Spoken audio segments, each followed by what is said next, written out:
ये सौभाग्यशाली दिन देखने को मिला है। अब आप सोचिए कि इस तरह की कितनी ऐसी व्यवस्थाएं हैं जो देश को जो है आप खुद एक बात कितनी अविश्वसनीय ये बात है कि कोई चीज़ क्या इस देश में कानून से बढ़ के हो सकती है, जिस पे कानून ही नहीं है वो उसको बिल्कुल इम्यूनिटी मिली हुई है। तो इस तरह से गैर कानूनी जो है वो काम में इंडल्ज होती है, दिमक बनी हुई है ऐसी मैं कह रही हूँ। लेकिन ये जब सब चीज़ों को कहीं ना कहीं पूरे देश की, चाहे वो स्वच्छता आंदोलन हो, चाहे वो करप्शन के अगेंस्ट हो, चाहे वो गंदगी के अगेंस्ट हो, ये हमारे प्रधानमंत्री यशस्वी प्रधानमंत्री नरेंद्र मोदी जी के ही हिस्से में सब काम लिखे गए हैं। तो सारा देश जो है इस एक उन्मुक्त है कि इतना बड़ा आप देखिए कि मतलब जितने देशों का एरिया नहीं होता है उतना एरिया जो है उस पर कब्जा किया हुआ है। और अब वो जो है पूरी रेगुलेटेड जो बॉडीज़ हो गई, चाहे वो डीसी हो गए, कलेक्टर हो गए, वो जो है उन चीज़ों को जो है अब देख रेख करेंगे सरकार के उसमें। और सबसे बड़ी बात जो है, अगर कोई भी उन्होंने गैर कानूनी काम अगर वो करेंगे तो कानूनी व्यवस्थाएं जो है उनको पूछ सकती है।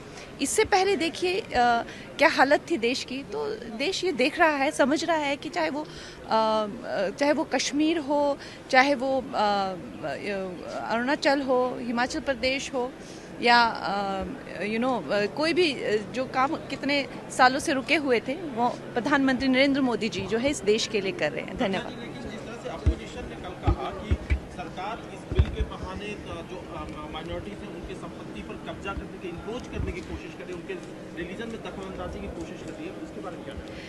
देखिए, ये जो हमारे जो विपक्ष के इसको जितना विस्तृत रूप से बताना था, हमारे होम मिनिस्टर जी ने, किरण रिजिजू जी ने बहुत इलेबोरेट इसको किया हुआ है। मुझे तो नहीं लगता और ज़्यादा इलेबोरेट करने की ज़रूरत है।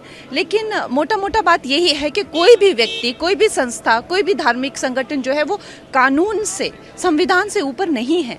ये जो बिल है, अगर मोटा मोटा इसका मैं कहूँ कि क्या इसकी बॉटम लाइन यही है कि इस देश के संविधान से ऊपर कोई भी नहीं है।